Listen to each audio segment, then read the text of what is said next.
right, so looking at the S&P. S&P has a red, so futures opened up red right now. And by red, technically red. That's about it. Sky's not falling, and we closed here. Now, this looks a lot like we ran the clock out. There's no wicks, there's no nothing. We ran it right into the highs. So let's just say markets had been open an extra hour. We might have had this pullback, and it just would have been a wick. So right now, nothing to really write home about. And it honestly, right now with the current trend, I just think we probably are going to hit all-time highs. Probably this week. Let me get. Let's bring up the before we go any further. Let's bring up the news real quick. Let's go economic calendar. What do we got this week? So we have Tuesday. Inflation rate, CPI. So that's some fireworks. Tuesday. Wednesday, whole lot of nothing. Back to Thursday, jobless claims, PPI. So we got some letters this week. Doesn't look like anything crazy. Yeah, Feds don't meet, so we won't get a rate decision until September. Probably won't hear anything from them. Right now, I know it's red. I haven't bought the dip. If we actually get down to here, down to this zone right here, I would buy the dip on ES. If we were to open up there tomorrow morning, I'll probably buy some SPX calls. Something I've kind of been dabbling in. A lot of people in the group have started them, and I feel like now I need to perfect it just so I can help them not blow their accounts. If you've ever traded an SPX call, the spreads are wide, very liquid, kind of reminiscent of Google though. Like if it's $1,800, you do a market order to fill, it might be 15. Maybe not that drastic, but it's gonna be nuts. So I want you guys to be careful, because if you trade something like that, or if you trade spreads and it's on a paper account, paper accounts don't take into fact the real market. It's real time, I guess. And you've watched your P&L bounce around, and you've had orders just not fill at that. It will on a paper account. You have perfect execution every time. So for the paper traders out there, you do have to watch out for that. You'll look amazing. You look like a rock star on that, and you make a bunch of fake money.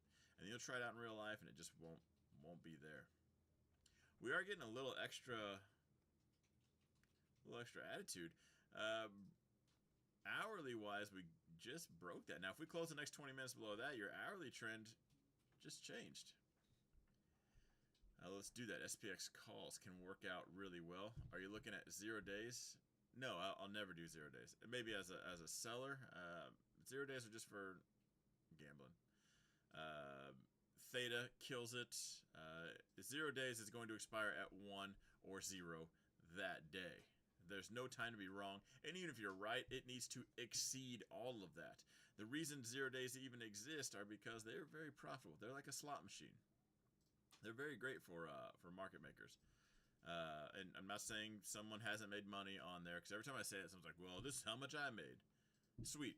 Show me your 52-week record of just doing 0 days, and then we'll talk. Because if you show me not a perfect record, even a good record of you made money 52 weeks in a row, and obviously you'll have bad weeks, but didn't blow your account, I'm on board. I'll hear that person out. But I've said this a few times. No one's come up to me yet. And people love people love their egos. I'm surprised no one showed up. Hourly pulling back a little bit, huh? If we could just get a little bit more excited and not end up being a wick. That's what would suck. I want that to maybe bounce. Just ask JD. He's a pro at 0 days. I have plenty of examples of what happens when you think you're good at 0 days. When you don't recognize a win streak. Which reminds me, guys, been on YouTube for a while. Been trading for a while. This is the expected move, by the way, these white lines. A couple videos I encourage you guys to watch. One, was it 1% stop loss the correct way? It's just how to actually do risk management. And then there's another one, how to recognizing a win streak. Most people don't know that. They don't know they're on a win streak. They just think they got it figured out. And then they're really surprised later when it loses, and they blame the market, not them, and then they just stack their losses. Quick, fast, and in a hurry. All right, anyway, S&P, 628 to 646 is your expected move there. Right now, guys, I get everyone says the market's too high. Valuations, and talk to me about your valuations later when everyone else is worried about valuations. Right now, no one is. Remember, this is just a receipt of everyone's transactions. I don't care what their mouth is saying. I care what their account is doing. Right now, it looks like they're doing a lot of buying.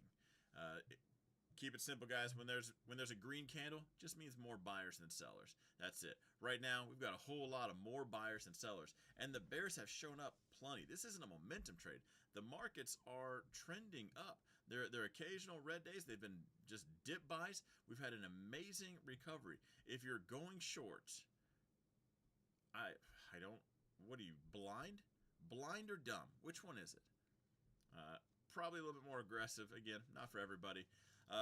If I were to short this market, maybe on an intraday basis, nothing about this says we need to go short and close our eyes or take any longer term positions to go short.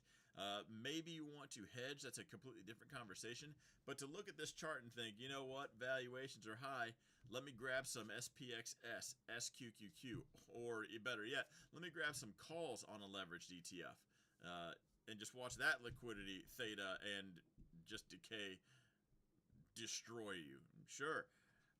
It's just, and until this trend changes, most of you guys would make so much more money if you just looked at it like my 8-year-old does, and she just looks at it, a lot more green candles, and she says green. When there's more red, she'll say red. And that's why we call them the oracles, and they've never been wrong, and why an 8-year-old can make money doing this, because they just don't worry about what's the indicator saying, what's the news saying, what's the valuation saying, what's someone else's opinion with their Excel document saying. That doesn't mean jack. They don't even know about it. That's stuff people learn later when they just want to lose more money. Again, right now, they're voting with their wallets. Things are just going up. When there is a red candle followed by another red candle, then we'll talk. Well, the trend will change, and we'll go from there.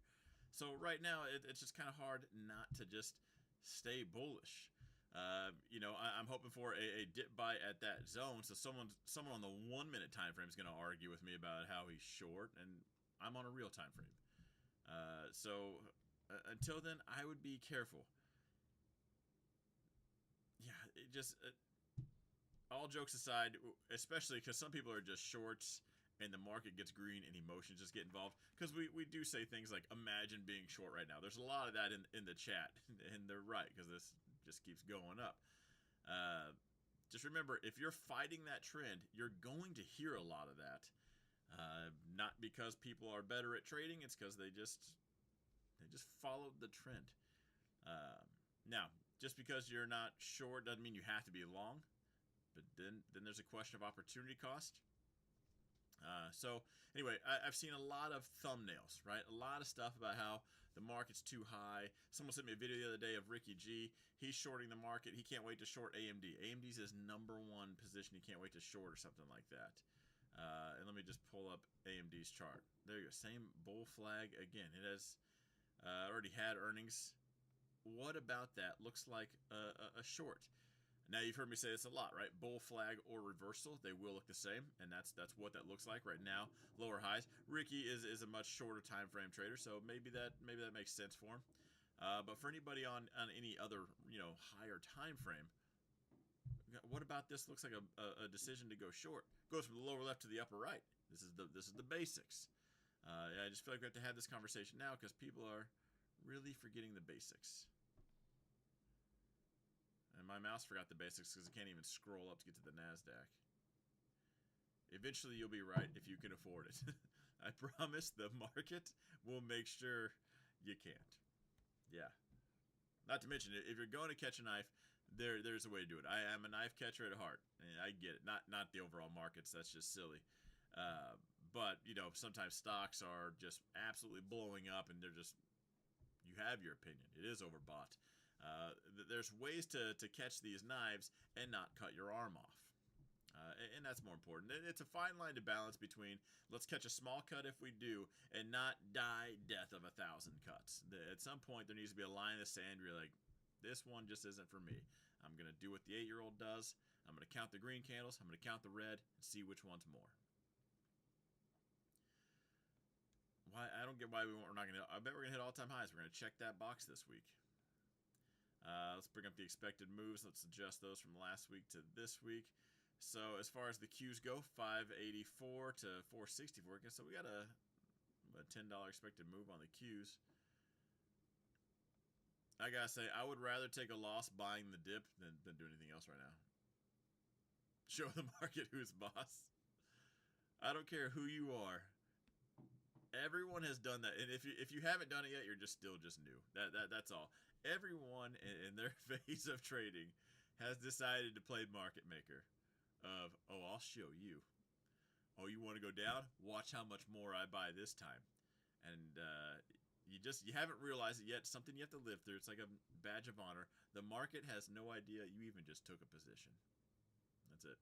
If you don't have a big enough position that BlackRock has to call you, they don't care. Everyone's done that.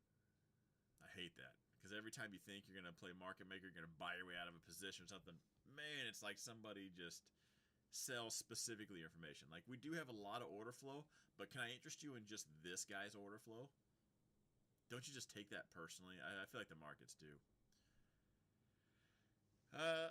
Let's check out Grandpa Dow real quick. So looking at the Russell, not the Dow, and I just instantly go to the Russell. Let's go over here. So we have just a solid move down, right? So we go from this zone to this zone, and we're just inside. So I do want to keep an eye on that for now and see which way we break. I would say probably more to the upside. Now, if you missed my last stream, we went over the seasonality of August, because there's a lot of that. August is going to be red. Seasonality, it's red. We did go back to 1970, and all the August, it was a 55% chance August was green. It wasn't even a 50-50. You have more of a chance of August being green than red. Seasonality, I would say there's more of an argument for September than August. So I would just, you got to remember, guys, people, they just make content to get clicks, which is why the news covers who got murdered, not who won the spelling bee, because you're more interested in the other one. Market's the same way. Anyway, I'm thinking up for now. On that note, since we just touched on it, I'm fingers crossed. I'm really hoping September's red. I'm still playing the market. We're still playing the trend. If September is red, you are going to see me buy at a very aggressive rate. And I'm telling you guys, I'm putting all my eggs in this basket. We'll see if I'm right or wrong, right? Time will tell. I think we're finally kicking off the bubble. Not a YouTuber saying this to get clicks. A real bubble. Not one that lasts a week, right? The stock market doesn't just crash one day. Oh, we had a 6% crash or a 20% correction. I know the actual terms and what they really are, and I think a real bubble is about to kick off. I'm talking the same as 1999 going into the .com era. So if we get a solid red month, you're gonna see my buying a lot more active, especially if you follow my alerts or just kind of follow what I'm doing in that account. Might seem like we're not doing much right now. Come September, if I'm right, I'm gonna be buying a lot. I just, at this point, you can call it a clown market, you can call it whatever you want. I would just call you a clown for recognizing it's a market like that and then sitting out. If everyone's going to pile in, they're literally going to hand out free money. That's the one I want to be involved in. Plus, I also think there's going to be a not so fun time after. I think this is going to be the actual, we're going to see, my personal opinion, right? A real bubble, a bubble where it's not going to be just the ones I'm buying. So I'm buying all the AI stuff. So Meta, Tesla, Nvidia, those are my top three. I'm buying a lot of Amazon and AMD. Buying Google. I bought Apple the other day, which is one I sold 75% of my position of a while back. Buying all the big ones. When the bubble kicks off, it's going to be AI. It's going to be TAI. There's going to be a million companies that pop up. We'll bring up SPACs again. Every one of them will be AI because they opened an LLM somewhere. And everyone's going to go nuts over it. Probably not going to buy any of the junk. I think pharmaceutical is going to take off a lot as well with AI increasing that. So I think there's going to be a lot of real companies taking full advantage of AI. And I also think there's going to be a lot of just like, hey, we're going to do something one day. But also that being said, AI is going to lead us right into a crash. It's going to be the biggest, I call it the volleyball play, right? Because when you spike the ball, you have to set it and then spike it down. It's going to be one of the biggest ones I think we've ever seen. So, here for that ride. Also, how you weather those storms is you do really well right before. At least it helps out a lot. Anyway, another video for another time. Looking at the Russell, I would be bullish. Bullish at this blue zone, kind of just more horizontal. It's kind of tough because if you're playing the Russell futures, you're probably buying, stopping out right here, buying at the yellow zone, and hopefully we can go yellow to yellow. We've played a lot of this blue to blue. Again, these are like hourly speed bump zones. I like a horizontal pattern. I kind of think this would be the higher low right here, though. CPI could send it one way. It could. We have CPI and PPI this week.